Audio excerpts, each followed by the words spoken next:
Assalamualaikum warahmatullahi wabarakatuh. Pada kesempatan kali ini, saya akan mempresentasikan tentang basis data. Dan hal ini saya melakukan presentasi guna melaksanakan tugas dari Bapak Badri selaku dosen mata kuliah basis data. Sebelum beranjak ke pembahasan, saya akan memperkenalkan nama-nama yang ada di kelompok 9. Nama pertama, Umar Faruk. Kedua, Muhammad Hashim. Dan ketiga, Mahrus Ali. Baik, pada slide selanjutnya, saya akan memberikan poin-poin pembahasan yang akan dijelaskan satu persatu, yang terdiri dari 1. Basis data, 2. Perancangan basis data, 3. Implementasi basis data, 4. DBMS, Database Management System, 5. DDL, Data Definition Language, 6. DML, Data Manipulation Language, 7. DTL, Data Transaction Language, 8.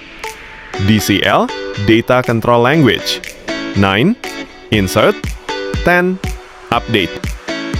Pada poin pertama, saya akan membahas tentang basis data. Basis data adalah kumpulan informasi atau data yang dikelola secara teratur di dalam suatu sistem komputer. Data atau informasi yang dimaksud merupakan hasil dari akses yang Anda lakukan ketika menggunakan perangkat, seperti komputer atau perangkat pintar lainnya. Pada sistem komputer, basis data atau database tidak dapat dikelola begitu saja. Pengelolaan basis data membutuhkan sebuah sistem manajemen basis data yang disebut dengan Database Management System atau DBMS. Adapun kegunaan atau fungsi pada basis data yaitu 1. Mengatasi kerangkapan data atau redundancy.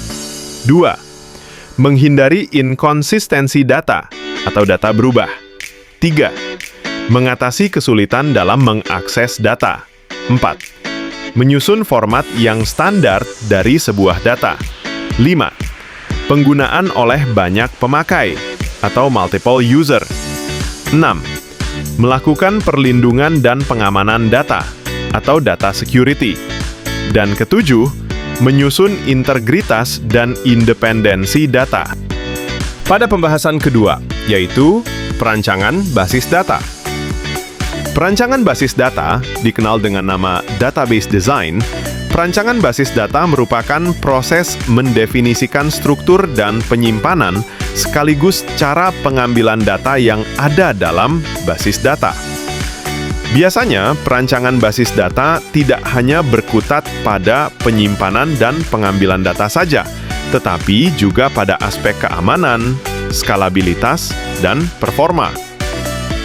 Perancangan basis data dilakukan melalui tahapan analisis kebutuhan, pemodelan konseptual, logis, fisik, implementasi, pengujian, dan pemeliharaan untuk menghasilkan sistem basis data yang efisien. Tujuannya adalah menghindari redundansi, menjaga konsistensi dan keamanan data, serta mempermudah akses dan pengolahan guna mendukung kebutuhan aplikasi atau organisasi. Lanjut, implementasi basis data. Implementasi basis data merupakan suatu tahapan dalam proses perancangan basis data. Tahap ini merupakan implementasi dari hasil pemodelan logical dan physical. Bahasa perintah yang digunakan, baik itu untuk definisi data ataupun penyimpanan data, harus sesuai dengan DBMS yang dipilih. Adapun langkah-langkah implementasi basis data mencakup instalasi dan konfigurasi DBMS, pembuatan struktur basis data, pengisian data, pengujian sistem, integrasi dengan aplikasi, serta pelatihan pengguna agar basis data dapat digunakan dengan efektif. Pada poin keempat, yakni DBMS. Apa itu DBMS? DBMS, Database Management System, adalah perangkat lunak yang digunakan untuk mengatur dan mengelola database secara terstruktur. DBMS memungkinkan pengguna untuk menyimpan data dalam bentuk tabel, yang memungkinkan data tersebut diakses, diubah, atau dihapus dengan mudah. Secara sederhana, DBMS berfungsi untuk 1. Mengelola data, memungkinkan pengguna untuk menyimpan, mengambil, dan mengubah data. 2. Memastikan integritas data. DBMS membantu menjaga konsistensi dan integritas data agar data yang disimpan tetap valid dan tidak korup. 3. Meningkatkan keamanan. Dengan adanya kontrol akses, DBMS memastikan bahwa hanya pengguna yang berwenang yang dapat mengakses data tertentu, sehingga meningkatkan keamanan data. Oke, selanjutnya DLL dan DML.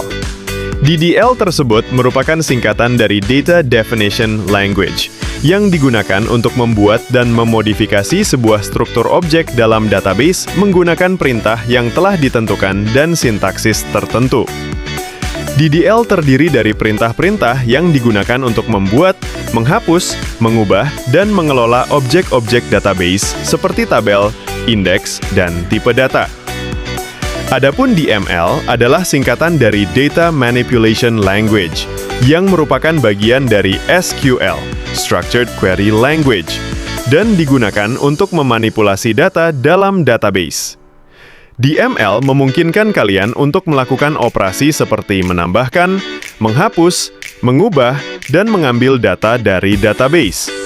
Adapun perintah DML yang umum digunakan yakni insert, select, update, dan delete.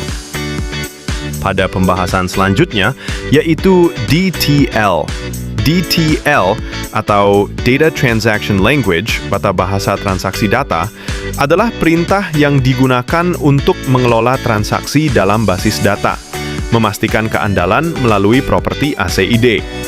Perintah utamanya adalah begin transaction, commit, dan rollback, yang mengorkestrasi operasi data seperti memulai, menyelesaikan, atau membatalkan sebuah transaksi. Poin selanjutnya, DCL, Data Control Language. DCL merupakan sekumpulan perintah dalam SQL yang digunakan untuk mengelola akses pengguna dalam database.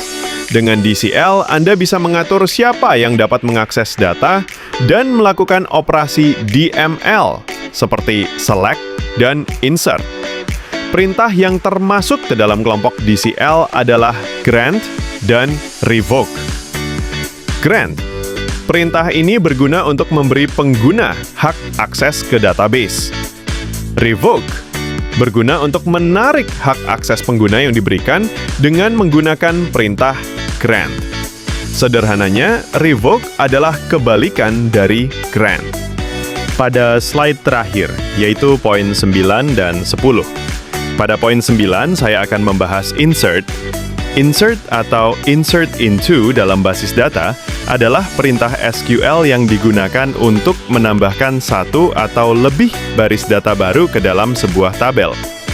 Perintah ini adalah bagian dari Data Manipulation Language, DML, yang memungkinkan pengembang atau analis data memasukkan informasi baru dan menjaga agar data tetap terorganisasi dan mudah diakses. Lanjut, update.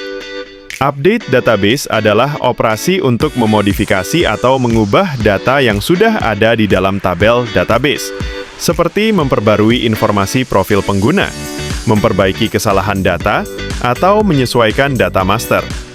Operasi ini penting untuk menjaga agar data tetap akurat dan terkini, dan biasanya dilakukan menggunakan perintah SQL update.